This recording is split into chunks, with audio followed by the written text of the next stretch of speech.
तो क्या छत्रपति संभाजी महाराज पर आधारित अपकमिंग मूवी छावा पर बैन लग जाएगा? दक्कन का सिवा मराठा का छत्रपति इस दुनिया से रुखसत हो चुका है। आखिर क्या क्या इस मूवी में ऐसा पार्ट है जिस पर लोगों को ऑब्जेक्शन है और लोग इस पर बैन लगाने की बात कर रहे हैं? कहीं ऐसा तो नहीं कि फिल्म मेकर ने हमें ट्रेलर में कुछ और दिखाया और मूवी में हमें कुछ और देखने को मिलेगा? कहीं इन्होंने इतिहास के साथ कुछ छेड़छाड़ तो नहीं करी है? चलिए समझते हैं इन सारी चीजों को इस वीडियो में। जैसा कि मैं आपको यहाँ पे बताना चाहूंगा कि कैसे मैंने शिवाजी महाराज और छत्रपति संभाजी महाराज की कहानी काफी ज्यादा पढ़ी है और मैं उनसे काफी ज्यादा इंस्पायर्ड भी हूँ। मूवी जिसका टाइटल है छावा, छावा मराठी में जिसका अर्थ है शेर का बच्चा, जिसे शावक भी कहते हैं। छावा ये मूवी जो आ रही है ये हिस्ट्री से रिलेट करती है या यूं कहें पूरी तरीके से हिस्टोरिकल टॉपिक पर आधारित है, यानी कि यहाँ पे आप हिस्ट्री के साथ कोई भी किसी भी तरीके का छेड़छाड़ नहीं कर सकते। जिसमें हम देखते हैं कहानी छत्रपति संभाजी महाराज की। अक्सर लोगों ने शिवाजी के बारे में तो काफी कुछ सुना है, लेकिन शिवाजी की छाया में छत्रपति संभाजी का गौरव इतिहास अक्सर लोग नहीं जान पाते, जबकि जितने महान शिवाजी थे उनके बेटे भी उतने ही थे। बहरहाल हम इस वीडियो में ट्रेलर में दिखाई गई उन सारी चीजों पर चर्चा करेंगे कि इसमें क्या क्या अच्छा है और क्या क्या बुरी चीज है जिस पर लोगों ने ऑब्जेक्शन उठाया है। देखो, अगर आपने ट्रेलर को ध्यान से देखा होगा तो उसमें एक गाना वाला पोर्शन है, यहाँ तक कि आपको एक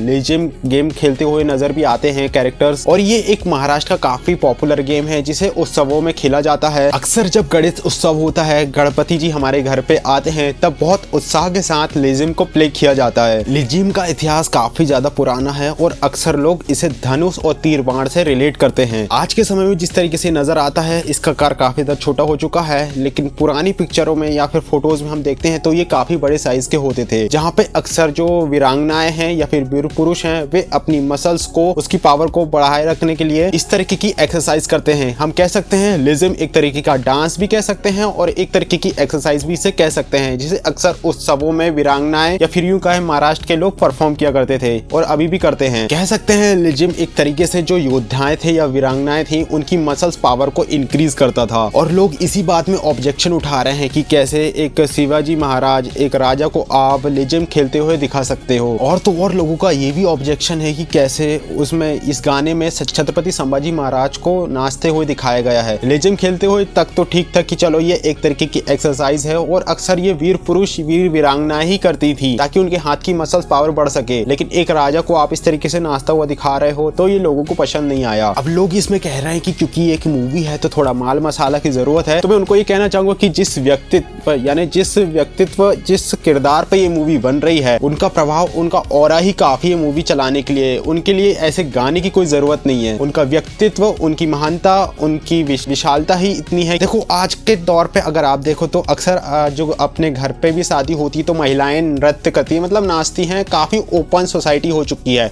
लेकिन जिस एरा की ये मूवी है, जिस घटना के ऊपर ये मूवी आधारित है, उस समय पे नाचने को एक तरीके से मनोरंजन का साधन माना जाता था और लोग खुद नहीं नाचते थे बल्कि नचवाते थे। वो समय ऐसा था कि जहाँ पे लोगों की अपनी शान थी, पे नाचते थे तो अपने बंद कमरे में खुद के मनोरंजन के लिए शायद नाच लेते रहे होंगे, लेकिन किसी के सामने नाचना ये काफी बड़े अपमान या यूं कहें कि अपनी चरित्र और अपने सम्मान से सौदा करने वाली बात होती थी। यही नहीं, हमारे कुछ पाश्चात्य इतिहासकार हैं प्रेजेंट टाइम में भी, आजादी के बाद भी उन्होंने छत्रपति संभाजी महाराज के चरित्र पर इतने गहरे आघात करे हैं, उनकी इमेज इतनी ज्यादा डाउन करी है, तो अब लोग इस चीज को सीरियसली लेना शुरू कर चुके हैं और लोग इतिहास और इतिहास की चीजों से बिल्कुल भी कॉम्प्रोमाइज नहीं करना चाहते। उन्हें छेड़छाड़ बिल्कुल भी पसंद नहीं है और ये सही भी बात है, क्योंकि अब जाके कुछ ऐसी मूवीज बन रही हैं जो हमारे सच्चे इतिहास को लोगों के सामने प्रखर रूप में दिखा रही हैं। अब जिस तरीके की जिस जनरेशन में हम जी रहे हैं, तो ये जनरेशन अब किताब और इतिहास पढ़ने में ज्यादा इच्छुक नहीं है। ये केवल मूवी से इन्फ्लुएंस होते हैं और जैसा इन्हें मूवी में दिखाया जाता है ये उसे ही सच मान लेते हैं। तो इस तरीके से अगर मूवी में किसी भी तरीके का छेड़छाड़ किया जाता है तो यहाँ पे लोगों की मानसिकता ही बदल सकती है। चलो, हमने यहाँ पे बात करी छत्रपति संभाजी महाराज की, लेकिन अगर हम बात करें यशोबाई की, जिन्हें इसमें नृत्य करते हुए दिखाया गया है, मैं बात कर रहा हूँ महारानी यशोबाई भोसले की, तो वे अपने आप में एक राजवंशी घराने से आती थी, वो भी एक महान वीरांगनाएं थी। ये वो दौर था जहाँ पर असल में नारी के अंदर नारित्व था, जहाँ पे वे किसी के भी सामने नृत्य नाचा नहीं किया करती थी, उनके भी आत्मसम्मान हुआ करते थे। यही नहीं, छत्रपति छत्रपति शिवाजी महाराज, जिनके बाद संभाजी महाराज, और संभाजी महाराज के बाद यशोबाई थी, जिन्होंने मराठा साम्राज्य को संभाला था और औरंगजेब को कड़ी टक्कर दी थी। अब ऐसी वीरांगनाओं को नृत्य करते हुए दिखाना लोगों को अच्छा नहीं लगा। अब मूवी में दिखाए हुए ट्रेलर में कुछ पॉजिटिव पॉइंट की अगर बात करें जो मुझे काफी अच्छे लगे, उसमें खासकर जो योद्धाओं थे उनके वस्त्र और उनके वेपन पे देखकर लग रहा है कि कैसे जो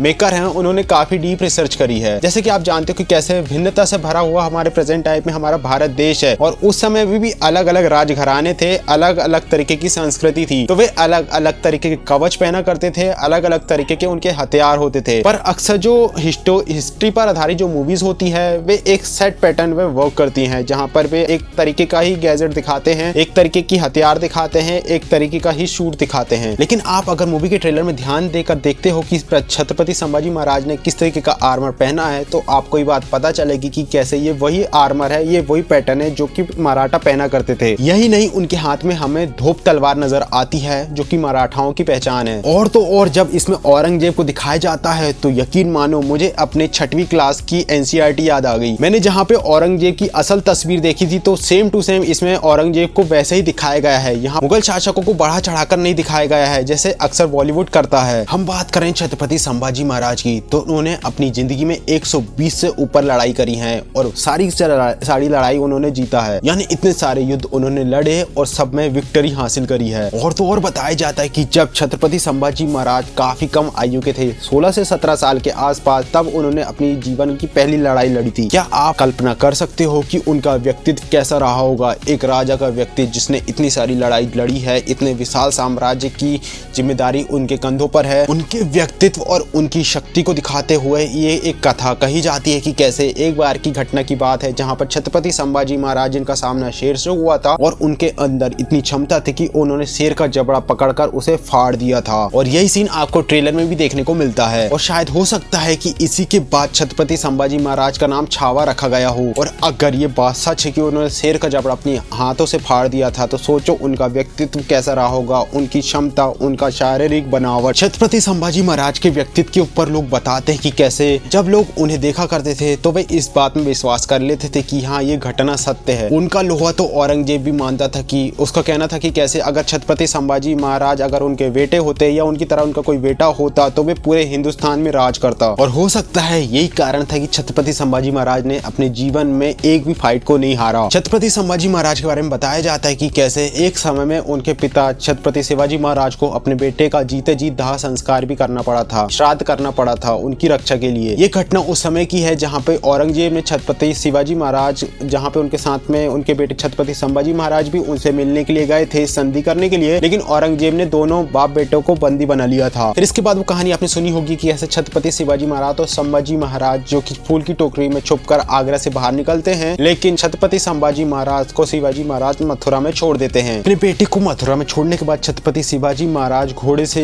जंगलों के रास्ते वापस से अपने मराठा साम्राज्य में लौटते हैं और इसके बाद से उनकी तबीयत खराब होना शुरू हो जाती है। यानी कि आप ये समझ सकते हो कि कैसे छत्रपति संभाजी महाराज का सामना औरंगजेब से बचपन से ही हो चुका था। छत्रपति संभाजी महाराज एक कुशल वीर योद्धा तो थे ही, साथ में वो एक अच्छे लेखक थे। उन्होंने छोटी सी आयु में कई सारे ग्रंथ की रचना भी करी है। बताया जाता है कि कैसे उन्हें 13 भाषाओं का ज्ञान था। देखो छत्रपति संभाजी महाराज की कहानी तो काफी सारी है, अब मूवी में क्या क्या दिखाया जाता है ये तो हमें मूवी देखने के बाद ही पता चलेगा। सो आपका क्या ओपिनियन है इस टॉपिक को लेकर? कमेंट बॉक्स से अपना ओपिनियन जरूर शेयर करना। और ट्रेलर में काफी सारी पॉजिटिव चीज थी, लेकिन कुछ एक नेगेटिव चीज थी जिस पर मेकर ने भी कह दिया है कि हाँ वो इसे रिप्लेस कर देंगे। यहाँ तक कि जो महाराष्ट्र के कुछ पॉलिटिशियन ग्रुप थे उन्होंने मेकर से चर्चा करी है, जहाँ पे जो ग्रुप है उनका डिमांड है कि वे इसे हिस्टोरियन को दिखाना चाहते हैं ताकि मूवी में कोई भी ऐसी चेंजेस अगर उन नजर आते हैं तो वे उसे पहले से ही मूवी से हटा दें। और इसके लिए मेकर भी तैयार हो चुके हैं, यानी ज्यादा कुछ खास होगा नहीं, वैन हट जाएगा और मूवी रिलीज भी हो जाएगी। तो तुम्हारा क्या सोचना है इस मूवी को लेकर? कमेंट बॉक्स में अपना ओपिनियन शेयर करना। मिलता है नेक्स्ट वीडियो में, तब तक के लिए